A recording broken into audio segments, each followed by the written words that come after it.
Sometimes the thing that we think are small, like learning makeup for me, turned out to be the biggest teachers.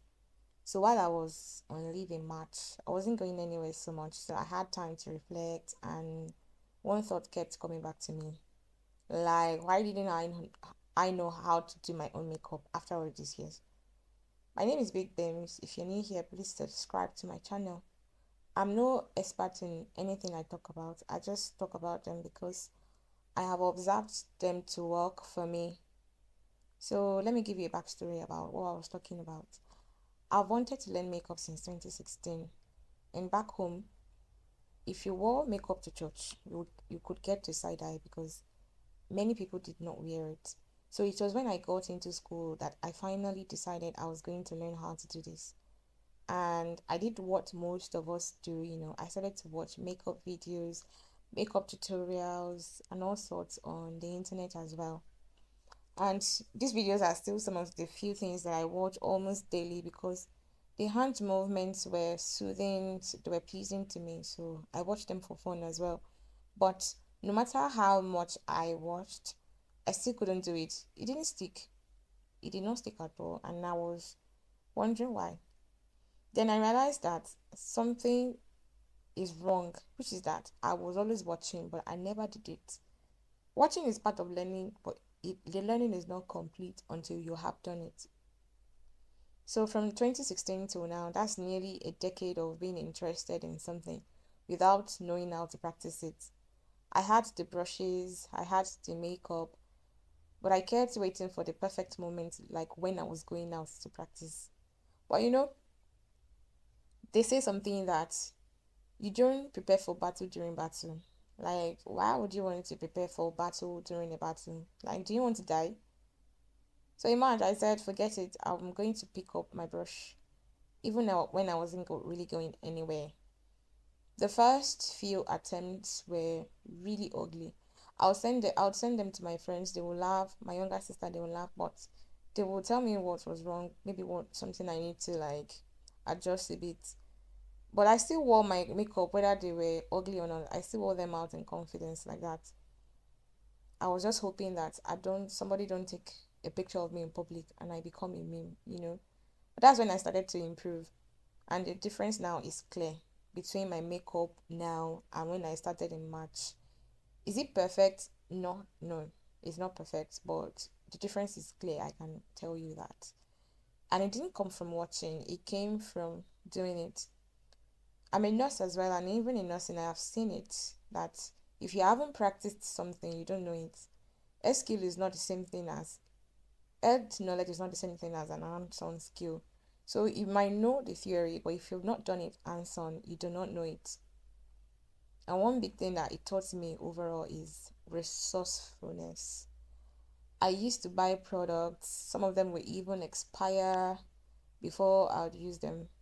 But once I started to practice, I realized I didn't need all the extra stuff that I was buying. And I started to use what I already had. And in that process, I found what actually worked for me, not just what influencers were using. And that's what resourcefulness is. Influencers, they're just people you're watching on the internet. They are doing things, the skill, the techniques you're watching, they are doing it according to their own facial features. They are doing it according to their own situation. They are buying products. Some of them don't even buy it. Those products are PR packages. But me, I was buying on an impulsive buying every time because somebody said this is what would work. But use what you have first. It was when I started to do that I realized some of the techniques will not work for me because of my own facial features. So I would adapt the one that I know to my own features. So use what you have first, and it is in using what you have first that you would figure out what you really need and what you don't need. You won't be buying everything that you see. I'm not saying that don't invest, but practice will reveal the essentials to you. Another thing is motivation is good, but discipline is a decision. Motivation will come and go. Discipline is a decision, and I had to start treating my personal goals like my makeup as important. I don't skip it, no matter how I feel. Even if I'm not going anywhere, I do it. You should start thinking, you should start treating the things that are important to you as important, not just like a hobby. For example, when you're praying, you pray daily. You don't pray because you just need something. You don't pray because you just don't feel like. You pray because you have to pray. You need to pray.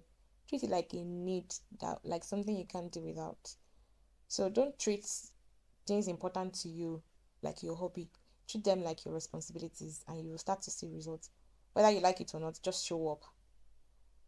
I fell into trap of over learning, and it's not even today. It's been a long time ago. So sometimes in 2016, no, 2019, I'd wanted to start content creation, but the excuse I had was that, oh, I didn't have a good phone. It's not going to record good quality images for me. So I would just be on the internet trying to learn things while I wait for the perfect phone, for when I would have the perfect phone. I still have a few videos from my friend. She sent them to me recently of where I was practicing, having a vlog and all of that. But 2022, when I got my first iPhone, it didn't occur to me that I now have a better camera. I now have a better phone. I can record and just start from somewhere. I see had one excuse that, oh, I don't have a camera, I don't have this, I don't have that, I don't think I know enough to start. So I would go back again to read, to watch, and consume so much, because deep down, I didn't believe that I knew enough to start.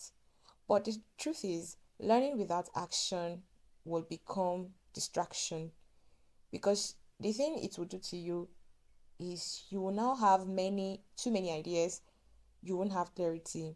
I had to learn to take it one day at a time. Of many things that I had interest in, I had to pick one, and the one I picked is YouTube, of course. I've started and I'm facing the challenges. I'm beginning to see the challenges. I've been learning a long time ago, but I'm aware of some of the challenges, but I didn't even realize how much other challenges that are not in the open. But me, I know now because I started to record and I see the challenges that can come to me, especially as somebody who has a full time job. I have a full time job, I have school, and I still have to show up with the things that are important to me. So learn along the way. Execution will bring clarity, and overthinking will just confuse you the more. The more you do, the more you will know the things you need to adjust to your personal situation. You don't need a full roadmap. You just need your next step. And AI and internet is good. They are amazing tools. I use them a lot, but let's be honest, overdependence will kill your creativity. If you overdepend on AI and internet, it will kill your creativity. One thing you want to do is to maintain your uniqueness. But if you keep consuming so much, all in the name of learning of other people's content, it's not like you won't watch at all or you won't read. Just know when you put down your book, put down your phone, and actually learn. And actually do. That's what I mean. So before you ask ChatGPT or Google, exercise your own mind first. I went off the internet for a week, and within hours of being off the internet, the calm I felt, oh my God, I was even writing again from my mind. I had clarity of thought. I didn't even realize how much the internet is stealing from our ability to think for ourselves. And so don't just scroll through life, leave it. Touch grass, go out and touch grass. Let's talk about another challenge I've encountered while being a content creator again. Let's talk about authenticity, because I'm a lover of vlogs. I watch a lot of vlogs on here, and they are so aesthetic and all, and unconsciously find myself wanting to replicate that kind of thing, knowing deep down that my real life is not like that. See, you will go online, you'll see creators with perfect lives. They are up at 5 a.m., gym at 6 a.m., they pray at 3 a.m. Everything is light, it is clean, it is curated. But this is me trying to survive my shifts. But guess what? I have to like accept that I don't live on their own schedule. My life does not have to like look like their own. It might be beautiful. I mean, my life is actually beautiful, but it doesn't need to look aesthetic to other people. Many of them are full-time content creators. I am not. I am a content creator, like I really like it, but I have other job as well, and that's okay. And what matters is that my life is authentic. I am honoring God in my season. I'm obeying God. I'm being true to myself. I'm being true to myself because performance will exhaust you. And when you're drained from pretending, you will lose the desire to try. So I don't want to perform. I just want to be. Even those who look put together, they didn't start that way. So if you're starting from scratch, that's fine. But God gives speed and ease. So you don't have to um, copy what everybody does. Sometimes we don't start because we overthink and we are scared of what people will think. So we tend to overcommit, we try to please everyone, and we are still stuck. But listen, most people are not thinking about you the way you think. Even if they knew who you were before, that doesn't mean that they know who you are now. And if you can't accept the new version of you, if they can't accept the new version of you, you can let them go so that you can have space for people who can accept the you that is learning, that is evolving, and all of that. Don't inherit people's negativity online. Like TikTok, for example, will make you think your friends are fake and toxic and that nobody supports you. But that's far from true. Personally, in my own experience, my friends have been my loudest cheerleaders, even when the content after I'd uploaded it, it looks rubbish to me. But they just cheer me up. And it's not like they don't tell me the truth or they don't critique some of the things I do. Well, I feel their support so strongly. So don't project other people's pain into your own journey. Just do your thing, be yourself, and the right people will find you.